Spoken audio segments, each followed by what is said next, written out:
नहमदुहु व नुसल्ली अला रसूलिहिल करीम अम्मा बाद फ़ाऊज़ु बिल्लाहि मिनश्शैतानिर्रजीम बिस्मिल्लाहिर्रहमानिर्रहीम। आज का सवाल ये है कि टूथपेस्ट के ज़रिए से या मिसवाक के ज़रिए से रोज़े की हालत के अंदर दांत साफ़ करना ये कैसा है।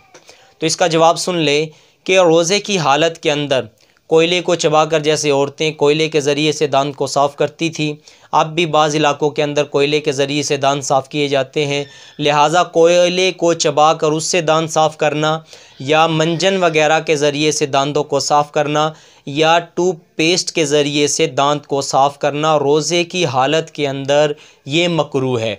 रोज़े की हालत के अंदर टूथपेस्ट का इस्तेमाल करना या मंजन का इस्तेमाल करना या कोयले का चबाकर उसके ज़रिए से दांत को साफ़ करना ये मकरूह है।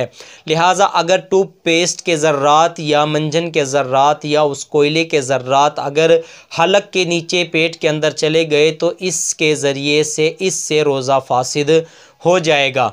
लेकिन अगर कोई इंसान रोज़े की हालत के अंदर मिसवाक करना चाहे तो वो मिसवाक कर सकता है, चाहे वो खुश्क मिसवाक हो या तर मिसवाक हो, चाहे वो जैतून की मिसवाक हो या नीम वगैरह की कड़वी मिसवाक हो कि जिसका कड़वाहापन मुंह के अंदर भी महसूस हो। लिहाजा किसी भी किस्म की मिसवाक कर सकता है। मिसवाक के करने से ना रोज़ा फासिद होगा ना रोज़ा मकरूह हो।